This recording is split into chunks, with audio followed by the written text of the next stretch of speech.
Eh bien, bonjour tout le monde, on se retrouve aujourd'hui donc pour une nouvelle vidéo donc de mathématiques, encore une fois, pour les licences éco-gestion, première année, BTS, etc., etc. Alors, on va réviser, donc, je sais qu'en ce moment, je fais beaucoup de vidéos qui sont un petit peu similaires, mais c'est tout à fait volontaire, puisque mon but, c'est vraiment de clôturer tout ce qui est domaine de définition, limite, asymptote, bijection, fonction réciproque. Voilà, donc là, je crois que je vais être à ma 5e vidéo, là, qui va voilà, sur 15 jours où je fais que parler pour le moment de bijection, de fonction. Mais c'est pas grave, au moins c'est de l'entraînement, c'est de l'entraînement. Pour ceux qui ont des difficultés, c'est toujours intéressant. Donc comme d'habitude, donc 3 exercices aujourd'hui à corriger. Vous allez voir, ce sont des petits exercices. Vous les trouvez bien sûr comme d'habitude dans la description de la vidéo. Hein. Vous cliquez sur le lien. Voilà. N'hésitez pas à mettre sur pause bien sûr pour le lire tranquillement, voire même le faire avant de regarder la correction. Alors, je vous dis, comme c'est des choses, voilà, comme je vous dis, c'est la énième vidéo que je fais sur des choses qui sont similaires. Je ne vais pas tout reprendre, hein, vous allez dans la playlist qui s'appelle Techniques mathématiques pour l'économie ou pour l'économiste, je ne sais plus. Et vous allez trouver des vidéos très similaires que j'ai tournées bien avant. Et donc, regardez-les, hein, j'ai été peut-être un peu plus lent. J'ai détaillé un peu plus. Allez, on y va. Donc, premier exercice, donc on vous donne une fonction. Donc une fonction quotient avec une racine au numérateur. Donc c'est la racine de 4x carré moins 15x moins 4.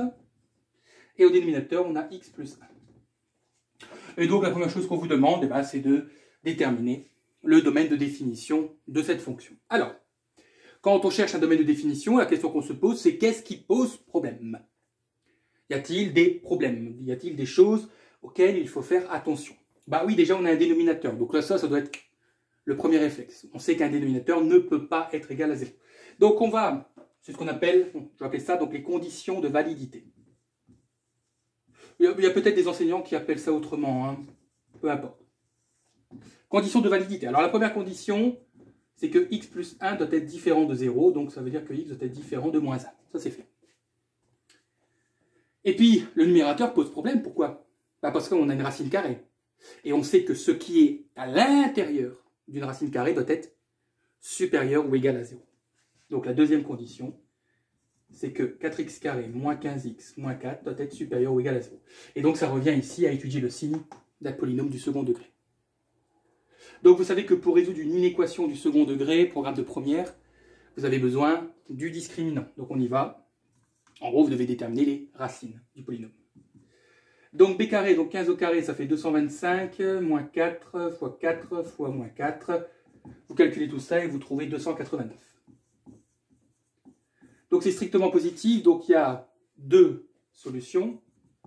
x1, x2, donc moins b, donc attention, b vaut moins 15. Donc moins b vaut 15. Moins racine de delta, racine de 289, c'est formidable, ça tombe juste, ça fait 17. Sur 2a, donc 2 fois 4. Ça fait 8, donc 15 moins 17 moins 2 sur 8, ça fait moins un quart. Et x2, donc vous faites 15 plus 17, divisé par 8, et vous obtenez 4. Donc je peux construire mon petit tableau de signes. X moins l'infini plus l'infini. Je place mes racines dans l'ordre. Ouais. Donc moins un quart, 4. Là, donc j'ai mon polynôme, hein, je vais l'appeler P de x. Hein, c'est 4x carré moins 15x moins 4. On place les petites barres, on n'oubliez pas les zéros, hein, puisque pour les racines, le polynôme s'annule. Ouais. Donc signe de A à l'extérieur des racines. A, je vous rappelle que c'est celui, normalement vous le savez, qui est collé au x carré, donc il vaut 4, donc il est positif. Donc positif à l'extérieur et négatif à l'intérieur. Et donc les deux intervalles que nous allons prendre, puisqu'on veut que ce soit supérieur ou égal à 0, c'est celui-ci et celui-ci. Alors, donc on doit combiner les deux. N'oubliez pas quand même que x doit être différent de moins 1. Ne mettez pas de côté notre première condition de validité. Donc on doit combiner ces deux conditions. Alors on dira que le domaine c'est quoi? Donc je vous rappelle que moins 1, donc x doit être différent de moins 1. Mais moins 1, il est quelque part ici. Hein. Ok? Puisque moins 1 quart, ça fait moins 0,25. Donc le moins 1, il est encore plus à gauche. Donc, je vais commencer à moins l'infini, mais je vais devoir m'arrêter en moins 1. Je vais devoir sauter. Donc moins 1, je l'exclus. Union, je repars de moins 1. Vous voyez, hein, donc ça, le fait d'écrire comme ça veut juste dire qu'on ne prend pas moins 1. C'est comme si vous couriez et puis vous arrivez en fait à moins 1 et puis hop, vous devez enjamber. Donc c'est ce qu'on fait. Je m'arrête où? Je m'arrête à moins 1 quart. Hein, puisqu'on prend le premier intervalle qui s'arrête à moins 1 quart. Est-ce que moins 1 quart, je l'inclus ou je l'exclus? Je vous rappelle qu'on peut être, ça doit être supérieur ou égal à 0. Donc moins 1 quart, on le prend. Hein. Si c'est égal à 0, il n'y a pas de souci. Union, et je repars à 4. Pareil, 4 je prends. Hein. Et je vais à plus infini, jusque plus infini. Donc c'est un sacré domaine de définition. Hein. Il y a quand même 3 intervalles. Enfin, un élève de terminale, c'est faire ça. Hein.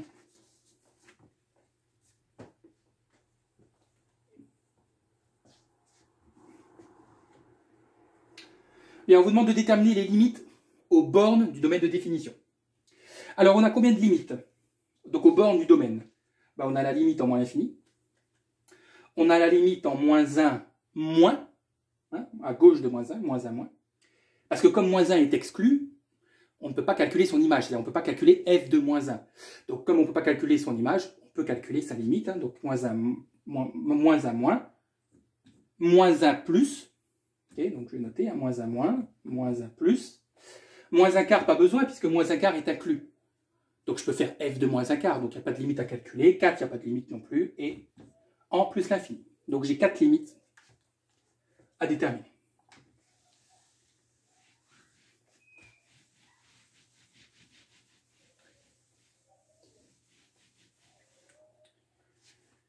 Allez, on y va. On fait bien sûr dans l'ordre. Hein. Donc, première limite, la limite quand x tend vers moins l'infini de f de x. Bien sûr, le problème, c'est toujours de savoir est-ce qu'on a une forme à déterminer ou pas. Allons-y. Alors, on aura moins l'infini au carré, ça fait plus l'infini. Donc, on aura plus l'infini, moins 15 fois moins l'infini. Moins 15 fois moins l'infini, moins, ça fait plus. Donc, on a plus l'infini moins 4, ça fait plus l'infini. La racine carrée de plus l'infini, ça fait plus l'infini. Et au dénominateur, on aura moins l'infini plus 1. Donc, on a plus l'infini sur l'infini. C'est bien sûr une forme à déterminer. Okay, donc, forme à déterminer du type infini sur infini. Alors là, encore une fois, il n'y a pas de solution miracle. Hein, c'est à vous de tester. C'est à vous de tenter, de tâtonner, de voir s'il y a quelque chose à faire. Je vais quand même vous donner une technique qui marche dans énormément de cas avec ce genre de fonction. Lorsque vous devez calculer une limite en l'infini avec une forme à déterminer, mais que la fonction comporte une racine carrée au numérateur, la première chose que l'on va faire, c'est qu'on va factoriser à l'intérieur de la racine carrée. Donc déjà, la technique consiste à factoriser. On prend la technique de la factorisation, et je vous dis, la première chose qu'on va faire, c'est qu'on va factoriser, mais à l'intérieur de la racine carrée. Je l'ai déjà fait dans d'autres vidéos. Donc pour ceux qui me suivent de manière assidue, ils ne seront pas surpris par ce qu'on va faire. Donc ce qu'on va faire, c'est qu'on va d'abord réécrire la fonction, hein, de manière différente. Donc le x plus 1, on va laisser x plus 1, et donc je dis on va factoriser à l'intérieur de la racine. Comment ça? On va factoriser par le monôme du plus haut degré, c'est-à-dire on va factoriser par x carré. Vous allez voir pourquoi. Donc on aura x carré facteur de 4, moins. Alors, ceux qui sont paumés, comment on va factoriser moins 15x par rapport à x carré? Regardez, c'est très simple. Vous écrivez un quotient, vous recopiez le moins 15x, j'ai déjà mis un moins, donc hop, moins 15x, et au dénominateur, vous mettez le facteur commun. Et ça marche pour le 4 aussi. On va faire moins, on va mettre 4 au numérateur, et au dénominateur, on va écrire x carré. C'est toujours comme ça.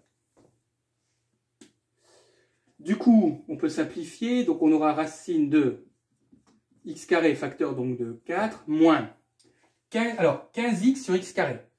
Eh bien, on va pouvoir enlever le x qui est ici, et on va du coup devoir enlever une puissance au x carré. Donc en fait, il va rester 15 sur x. Et moins 4 sur x carré, je ne peux rien en faire. Le tout sur x plus 1. Vous êtes d'accord avec moi que nous, ici, nous avons un produit. Bon, mon feutre rouge commence à fatiguer. Hop, pas grave, je vais mettre du vert. Tiens, on va mettre de rouge, on va mettre du vert aujourd'hui. Donc, vous êtes d'accord, donc c'est x carré qui multiplie toute une parenthèse. Donc on a quelque chose ici, a fois b, quelque chose qui multiplie quelque chose. Je rappelle la formule, que la racine de a fois b, c'est la racine de a fois la racine de b. Autrement dit, la racine globale, je peux la décomposer en deux. Je peux dire que c'est la racine de x carré multipliée par la racine de 4 moins 15 sur x moins 4 sur x carré. Le tout sur x plus 1. Ouais. Ça va, hein? Racine de x carré, bah, ça tombe bien, ça fait x. Alors normalement, on devrait mettre valeur absolue de x, mais c'est pas important. Et donc, du coup, permettez-moi d'écrire ici. Je vais pouvoir dire donc, que f de x est égal à donc, un x multiplié par une racine. Donc 4 moins 15 sur x moins 4 sur x carré. Et au dénominateur, chose curieuse, je vais factoriser par x. Donc on aura x facteur de 1 plus, je vous ai dit c'est quoi la technique, on réécrit l'élément et on le divise par le facteur commun. Et là, miracle, donc je vais effacer cette ligne, mettez sur pause hein, pour recopier. C'est bon. Et donc, bah, qu'est-ce qui se passe? Bah, on a x fois quelque chose sur x fois quelque chose, donc les x, bien sûr, vont disparaître. Et donc, il va me rester racine de 4 moins 15 sur x, moins 4 sur x carré, sur 1 plus 1 sur x. Alors, avons-nous encore une forme à déterminer? Bah, vérifions-le. Donc, limite quand x tend vers moins l'infini de f de x. Alors, regardez bien, on y va. 15 sur l'infini. 15 divisé par un nombre immense, ça tend vers 0. 4 divisé par un nombre immense, ça tend vers 0. Autrement dit, il va rester racine de 4. Racine de 4, ça fait 2. Au dénominateur, 1 sur l'infini, ça fait 0. 0 plus 1, ça fait 1. Donc 2 divisé par 1, ça fait 2. Bien sûr, vous n'hésitez pas à détailler les calculs. Hein. C'est mieux, hein. Le correcteur préférera, bien sûr, si vous... Voilà. En fait, ce que j'ai dit à l'oral, faites-le à l'écrit.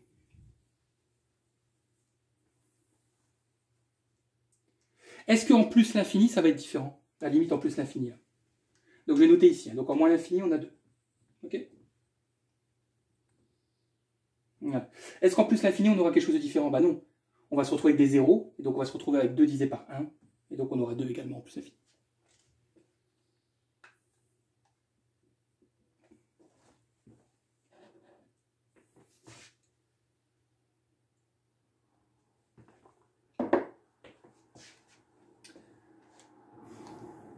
Ok?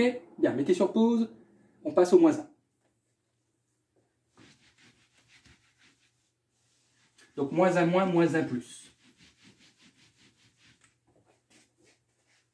Je vais effacer ça. C'est pas très propre, pas très joli. Voilà. Perfectionnisme jusqu'au bout. Alors la limite en moins 1 moins. Donc limite quand x tend vers moins 1 moins de f de x. Vérifions si nous tombons sur une forme déterminée. Alors on y va. Alors donc ce que je vais mettre entre crochets, entre guillemets, pardon, surtout ne l'écrivez pas pardon, sur votre copie, écrivez-le sur votre brouillon. Hein, mais voilà, c'est pas du tout officiel ou correct d'écrire comme ça sur une copie. Mais sur un brouillon, ça marche très bien. Ça nous permet de remplacer tout doucement, de faire de faire les différentes étapes de calcul pour ne pas faire d'erreur, justement, de calcul. Alors, donc on y va. Donc, vous suivez bien. Moins 1 au carré, ça fait 1. Donc on aura 4 fois 1, donc je vais mettre quand même la racine, donc on aura 4. Moins 15 fois moins 1, ça fait plus 15. Moins 4. Ok? Sur moins 1 plus 1, on aura du 0. Mais la question, c'est de savoir est-ce qu'on aura du 0 moins ou du 0 plus. On a moins 1 moins. Donc moins 1 moins, c'est à gauche de moins 1. C'est-à-dire que c'est un nombre qui est encore plus petit que moins 1. Je ne sais pas, moins 1,2. Vous êtes d'accord avec moi que si vous faites moins 1,2 plus 1, le nombre restera négatif. Il sera très proche de 0, mais il restera négatif. Donc on aura du 0 moins. C'est fondamental. Hein. Et donc en fait, on aura, donc 4 moins 4, ça fait, donc on aura racine de 15 sur 0 moins. Pour ceux qui ont du mal, pour ceux qui galèrent, bah vous prenez votre calculatrice et puis vous faites racine de 15 divisé par moins 0,00001 Et vous allez voir que vous allez obtenir un nombre très très très grand, mais très très très négatif. Et donc on aura bien sûr du moins infini.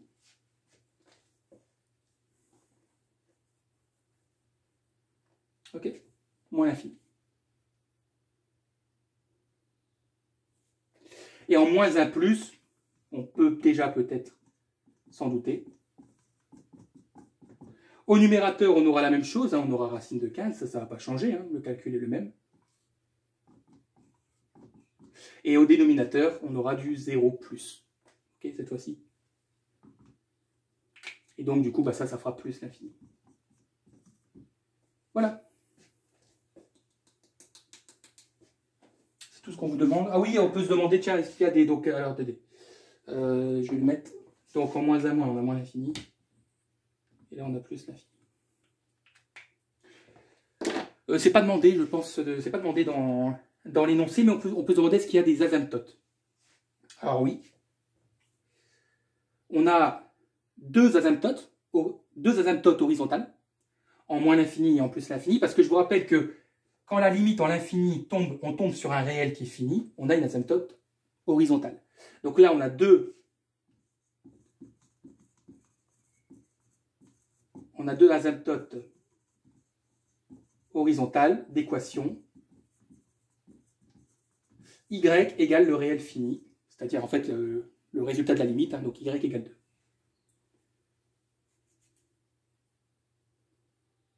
Et on a deux asymptotes verticales, parce que je vous rappelle que lorsque x tend vers un réel et qu'on obtient l'infini, on a des asymptotes verticales. Donc nous avons deux asymptotes verticales. Donc, donc d'équation x égale moins 1, oui, donc en moins l'infini, enfin oui, c'est bon, en fait, d'équation, donc x égale moins 1. Donc cette fois-ci, l'équation de l'asymptote verticale, c'est x égale, oui, x égale le réel vers lequel on tendait. Ça, c'est de la révision. Hein. Voilà, c'était pas demandé, je me suis dit pourquoi.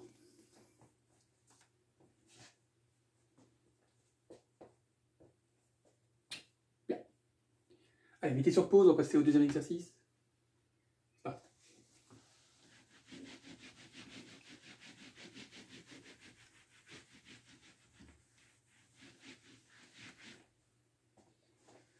Alors, une fonction polynomiale, enfin non, une fonction quotient, mais avec des polynômes, troisième et second degré.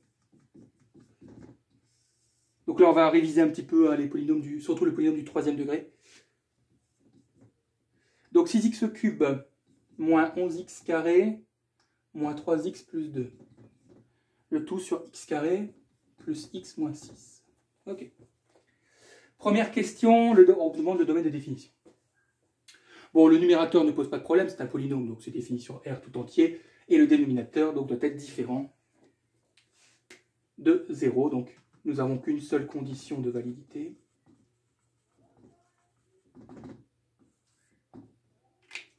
C'est que x carré plus x moins 6 doit être différent de 0. Or, on sait qu'un polynôme du second degré est égal à 0 au moment de ses racines. Donc, un polynôme est différent de 0 hein, si x est différent de ses racines. Donc, pareil, hein, toujours pareil. Donc, delta. Donc, b carré 1, moins 4 fois moins 6, donc on va avoir 25, c'est positif. Deux solutions. Moins 1, moins 5 sur 2, ça fait moins 3. Et moins 1 plus 5 sur 2, ça fait 2. Et donc ces racines-là, ce sont justement les valeurs interdites, puisqu'on veut que ce soit différent de 0. Donc le domaine de définition, ce sera R tout entier, privé de moins 3 et 2.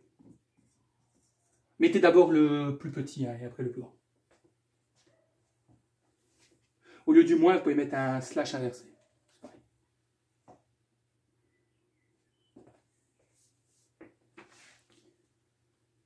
Ça va?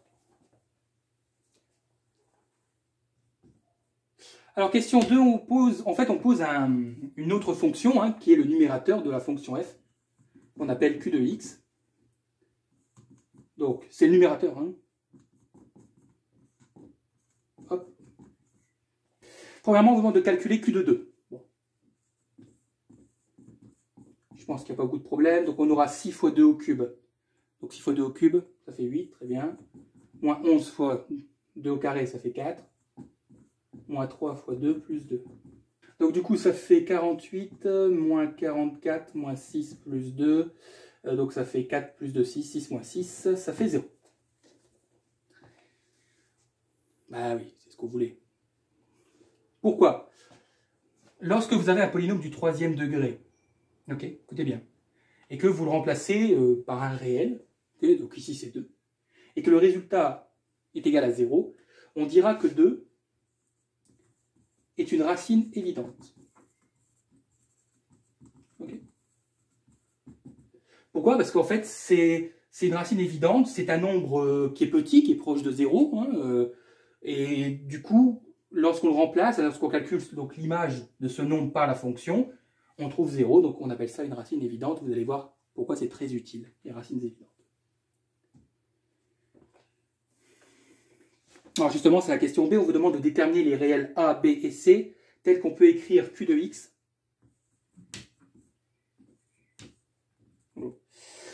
Donc X moins 2, facteur de AX carré plus BX plus C. Mais ce que je veux vous faire comprendre, c'est que ce n'est pas le fruit du hasard qu'ici nous retrouvons le 2 là, dans la première parenthèse. C'est-à-dire que, vous voyez, ce polynôme du troisième degré, nous allons pouvoir le factoriser avec un polynôme du premier degré et un polynôme du deuxième degré. Et comment on fait? Eh bien, en fait, le premier polynôme, c'est-à-dire le polynôme du premier degré, c'est rien d'autre que x moins la racine évidente. Toujours. Donc retenez bien qu'un polynôme du troisième degré peut être factorisé avec un polynôme du premier degré et un polynôme du second degré, et le polynôme du premier degré, ce sera toujours x moins la racine évidente.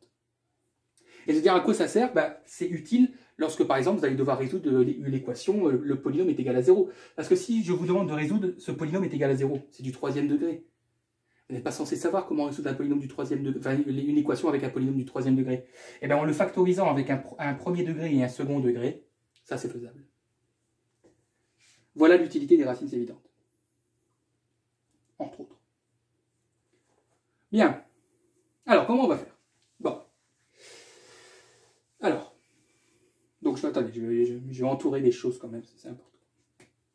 Retenez ça, le polynôme. Ok. Donc, ce polynôme du troisième degré, est-ce que vous êtes d'accord qu'on peut l'appeler la forme développée? C'est une forme qui est développée. Ça, c'est une forme qui est factorisée. Bien. Alors, nous allons prendre, donc on doit trouver, je vous rappelle, la question, c'est de trouver A, B et C. Tel que le polynôme peut s'écrire comme ça. On va commencer par développer le polynôme là, qui est factorisé. Donc, on y va. Donc, ça fera, donc, suivez bien, x fois ax carré, donc ça fait ax cube. X fois bx, ça fait bx carré. X fois c, ça fait cx. Moins 2 fois ax carré, ça fait moins 2ax carré. Moins 2 fois bx, ça fait moins 2bx. Et moins 2 fois c, ça fait moins 2c. Alors, vous avez vu que là, j'ai du x carré, là, j'ai du x carré, là, j'ai du x, là, j'ai du x. Donc, le mieux, c'est de regrouper. Donc, on aura ax cube plus bx carré moins 2ax carré. Je fais que réordonner, hein, ici. Plus cx moins 2bx moins 2c. Du coup, comme j'ai du x carré, là, deux fois, je peux factoriser par x carré. Ouais. Donc, on aura ax au cube plus x carré facteur de quoi? Eh bien, on écrit ce qui reste, hein, c'est-à-dire il reste b moins 2a. Pareil ici, on va factoriser par x, donc on aura x facteur de c moins 2b. Bien. Et c'est là où vous allez m'écouter attentivement. Vous êtes d'accord avec moi que ces deux polynômes, cette forme ici, est aussi une forme développée. Hein. Vous allez dire, oh, elle est factorisée. Ouais, mais elle n'est pas factorisée comme là.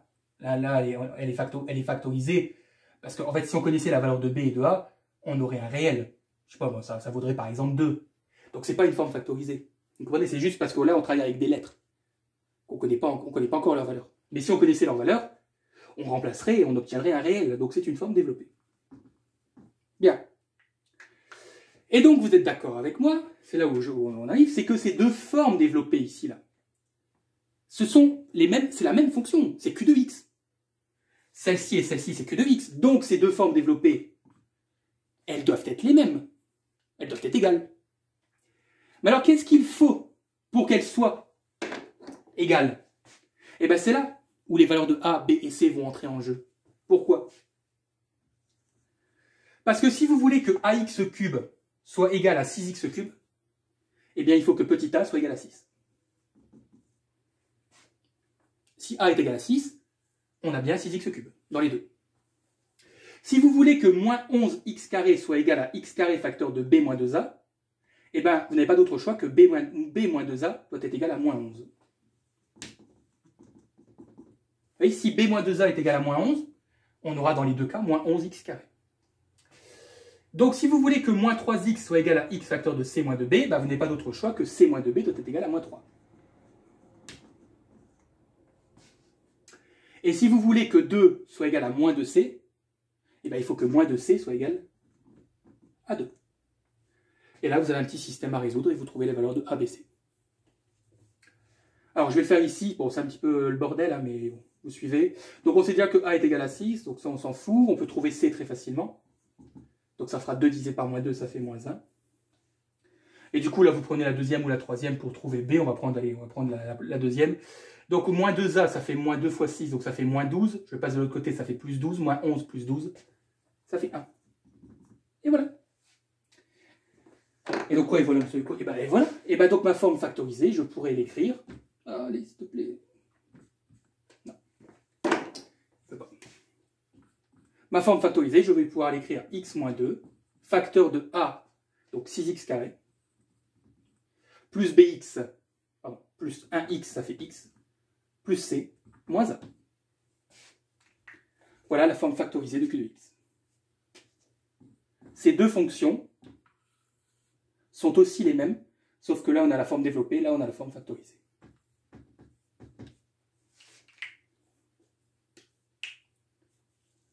Voilà. Et ce qu'on a fait là ici avec ce système, on a fait ce qu'on appelle une identification. Notez-le hein, sur votre copie, ça fait toujours joli. Vous écrivez par identification.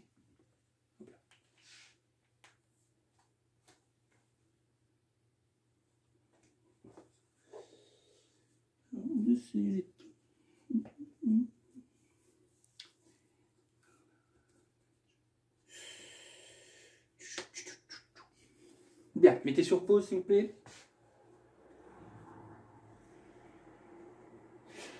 Alors, ça veut donc dire que f de x, là, tout en haut, là, puisque c'était le numérateur, là, on s'est occupé du numérateur. On a la forme factorisée. F de x, je peux aussi le réécrire. Donc, le numérateur, je peux l'écrire sur sa forme factorisée. X moins 2, donc facteur de 6x carré plus x moins 1 sur x carré plus x moins 6.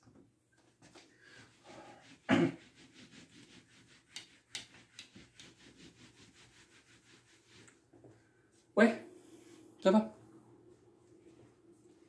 Alors, on vous demande la limite quand x tend vers 2 de f de x.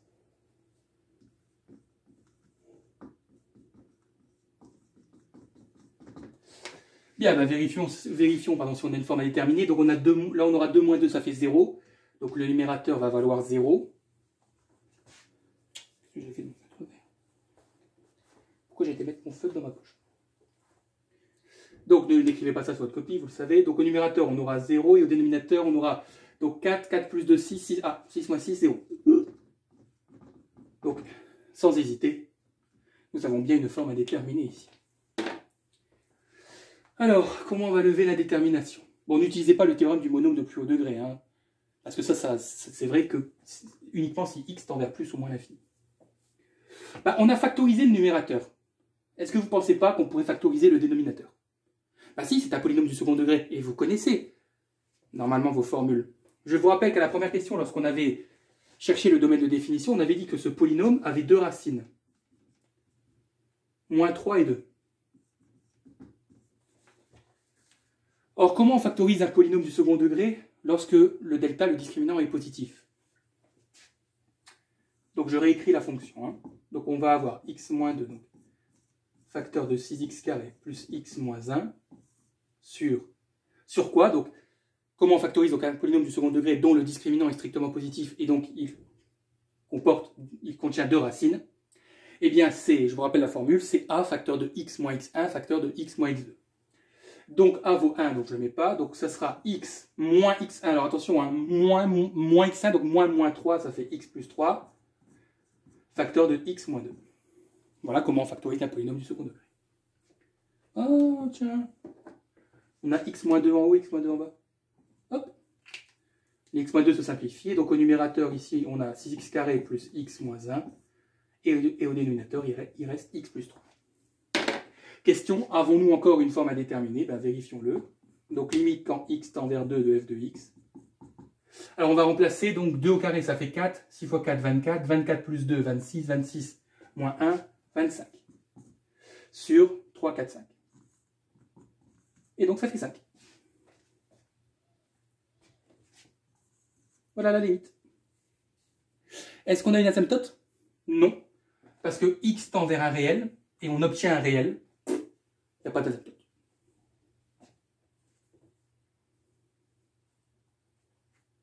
Et on vous demande la limite en moins l'infini.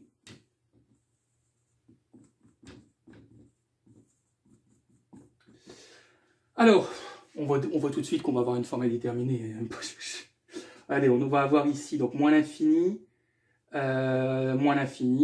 ok. Et là, on aura plus l'infini. Donc, on aura du moins l'infini plus l'infini. Donc, on s'arrête là. On a une forme à déterminer.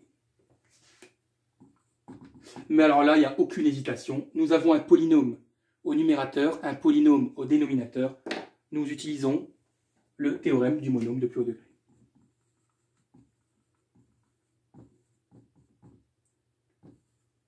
MPHD.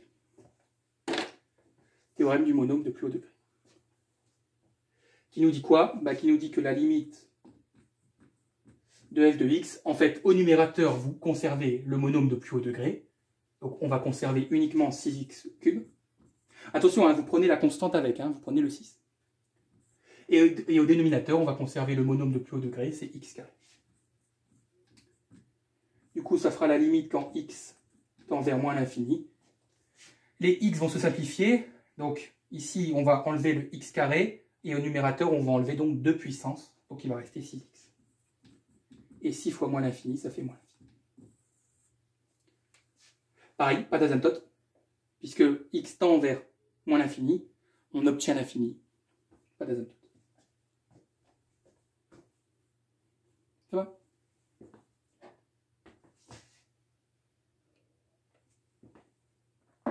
Ah, il est froid.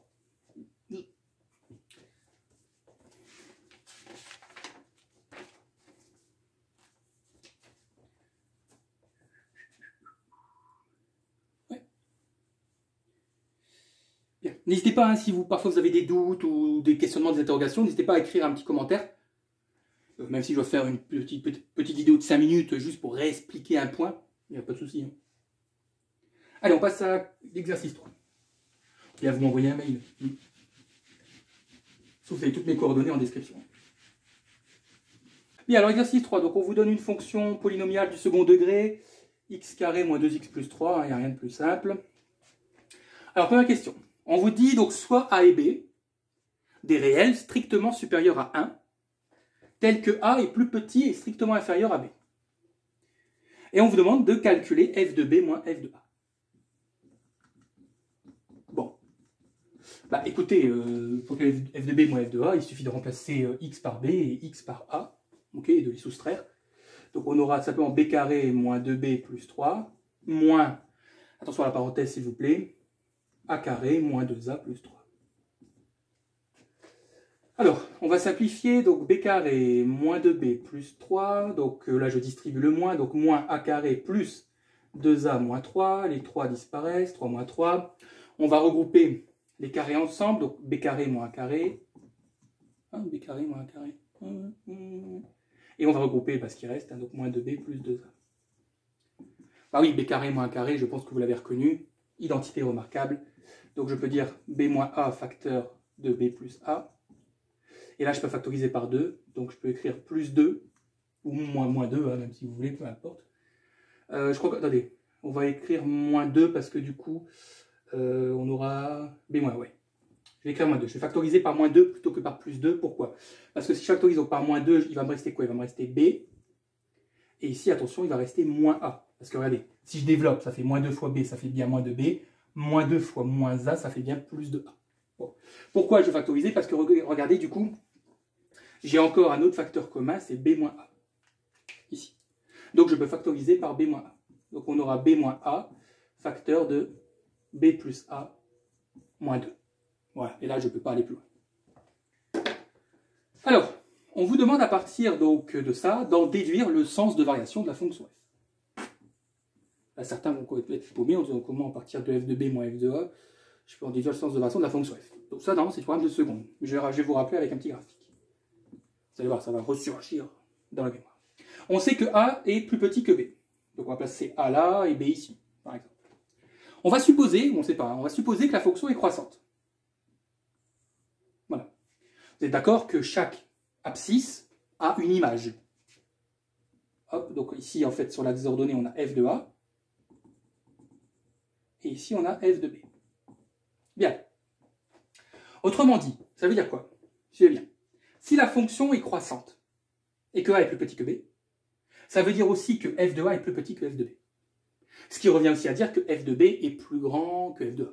Bon. Donc, si f est croissante et a est inférieur, strictement inférieur à b, ça implique que f de b est plus grand que f de a.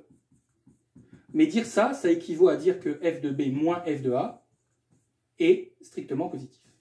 Eh oui, tout ce que j'ai fait, c'est que j'ai fait passer le f de a à gauche, donc ça fait f de b moins f de a supérieur à 0.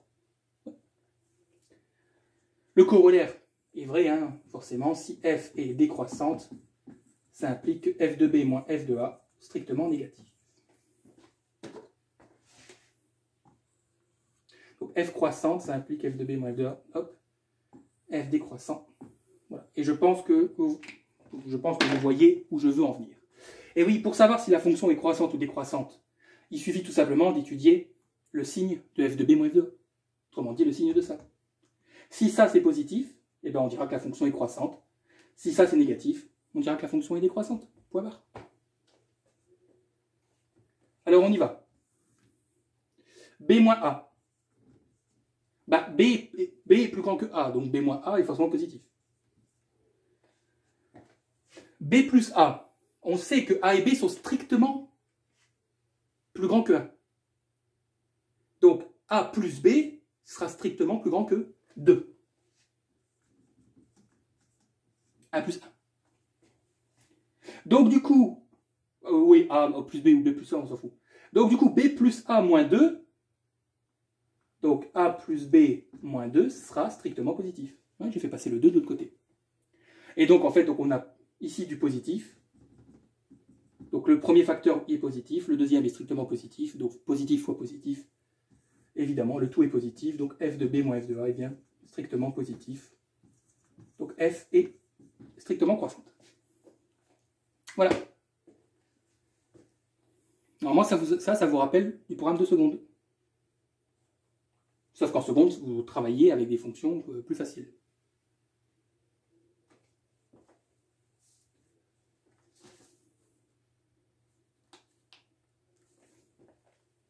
Ah, on arrive à la bijection. Non. Bien, mettez sur pause. Alors, on vous demande de montrer que f réalise une bijection de l'intervalle 1 plus l'infini, avec 1 exclu, sur un autre intervalle j que vous devez déterminer. C'est la question 2. Bah, on vient de dire que f était strictement croissante sur 1 plus l'infini.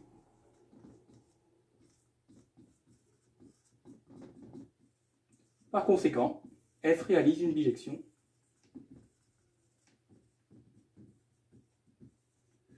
de l'intervalle i sur un autre intervalle j. Voilà. La monotonie suffit à dire que la fonction réalise une bijection. Voilà, strictement croissante, strictement décroissante, bijection. Alors l'intervalle j, c'est quoi? Normalement, l'intervalle j, son intervalle, ce sont les images des bornes de i. Ce sont les images. Mais je ne peux pas calculer f de 1 et f de plus infini. Déjà, f de plus infini, c'est interdit. Et je ne peux pas calculer f de 1 puisque 1 est exclu. Mais si je ne peux pas calculer d'image, en l'occurrence, je peux calculer des limites. Donc j, ce sera la limite quand x tend vers 1 plus, hein, puisqu'on est dans les plus, de f de x. Et la limite quand x tend vers plus l'infini de f de x. Les crochets de i, enfin l'ouverture ou la fermeture de chez i, doit se reproduire à l'identique chez j. Autrement dit, si les bornes sont ouvertes, bah chez j, les bornes seront ouvertes. Si les bornes sont fermées, chez j, les bornes seront fermées. Eh bien, allons-y. Bon, là, il n'y a rien de compliqué. Les limites, excusez-moi. Mais... Donc, la limite quand x tend vers moins 1 plus de f de x. Bon, là, il suffit de remplacer par moins 1. Donc, moins 1 au carré, ça fait 1. Moins 2 fois moins 1, ça fait plus 2. Donc, 1 plus 2, 3. 3 plus 3, ça fait 6. Pourquoi j'ai trouvé 2? J'ai fait une erreur. Donc, 1 plus 2, 3. 3 plus 3, ça fait 6.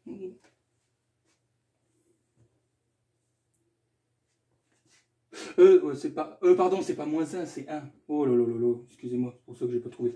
Donc ça fait 1 moins 2, ça fait moins 1 plus 3, ça fait 2. Autant pour moi. Pourquoi j'ai mis moins 1? Ah oui, c'est avec l'exercice précédent, avec les moins 1. Et en plus, l'infini, bah écoutez, on va tout de suite utiliser le théorème du monôme de plus haut degré. Donc la limite d'un polynôme en l'infini, c'est son monôme de plus haut degré, donc c'est x carré. Et donc plus l'infini au carré, ça fait plus l'infini. Conclusion, j, ce sera l'intervalle 2 plus l'infini. L'intervalle j, je le dis déjà, j'anticipe la question suivante, l'intervalle j sera le domaine de définition de la fonction réciproque. Voilà, ça vous devez le savoir.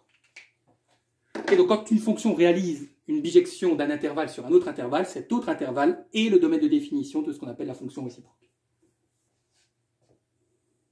Qu'on note f-1. Et qu'on va s'empresser de déterminer tout de suite. Pas s'empresser, non. On va prendre notre temps, mais vous avez compris. Allez, c'est parti. On doit trouver f.1 de y. Donc, normalement, vous connaissez la méthode si vous avez suivi les vidéos précédentes. Pardon, que j'ai faites. Donc, on va écrire y égale la fonction.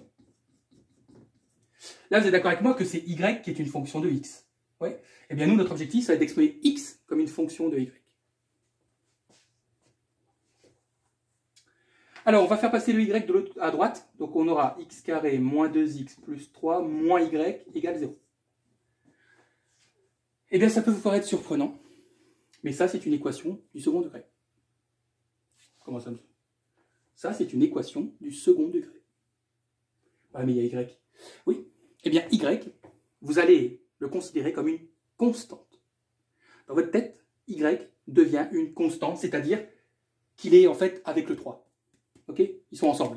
Ils sont potes. Okay? 3 moins y forment un tout. C'est la constante. Bien.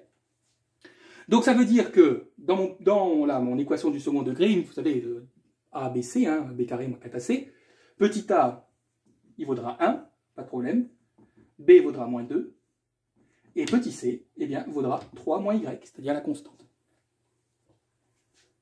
Et du coup, donc delta, ce sera b carré, donc moins 2 au carré, ça fait 4, moins 4, fois 1, fois 3 moins y.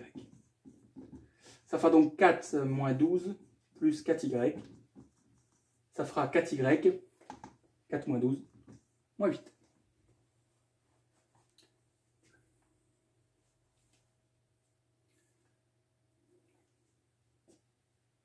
Alors c'est vrai que la question, c'est de savoir maintenant, est-ce que delta est positif, est-ce que delta est négatif, etc. Je vous ai dit que le domaine de définition de la fonction réciproque, c'était j. Or, on sait que j, c'est 2 plus l'infini. C'est-à-dire que y commence forcément après 2. Oui.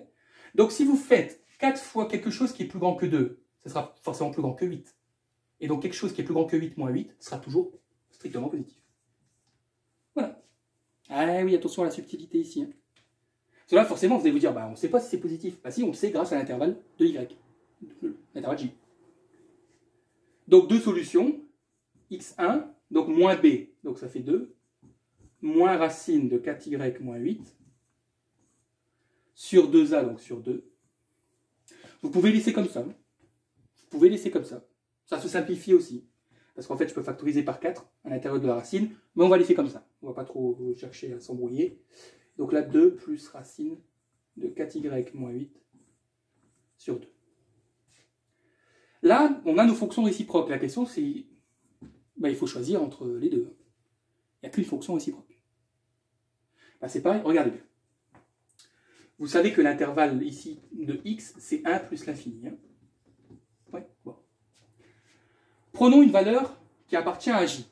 Prenons par exemple 3. Ouais. Et remplaçons-le, donc remplaçons y par 3. Donc on aura 3 fois 4, 12. 12 moins 8, ça fait 4. Racine de 4, ça fait 2. Donc on aura 2 moins 2, 0. 0 divisé par 2, ça fait 0. Donc si je remplace y par 3, x vaut 0. C'est impossible. X ne peut pas valoir 0 puisque x démarre à 1. Enfin, après 1. Donc celle-ci, on ne peut pas la prendre. Donc vous pouvez tester en prenant 3 avec celle-ci, mais ça marchera. On prendra celle-ci. Et donc la fonction réciproque, f-1 de y, ce sera donc 2 plus racine de 4y moins 8 sur 2. Ou pour ceux qui l'ont remarqué, ça fait aussi 1 plus racine de y moins 2. Pour ceux qui parviennent à simplifier. C'est pas compliqué, hein, factoriser par 4, vous sortez le 4, vous factorisez par 2, les deux se simplifient et on a ça. Mais les deux écritures sont correctes. Vous avez vu hein, à quoi il faut faire attention là, quand on étudie la fonction réciproque? Attention, hein, les intervalles sont fondamentaux pour choisir entre les deux possibilités. Bien voilà, donc c'est tout pour aujourd'hui, c'est tout pour cette vidéo. Bah écoutez, je vous souhaite de bonnes vacances puisqu'elles sortiront pendant les vacances, hein, et puis un bon courage pour ceux qui travaillent, et à bientôt.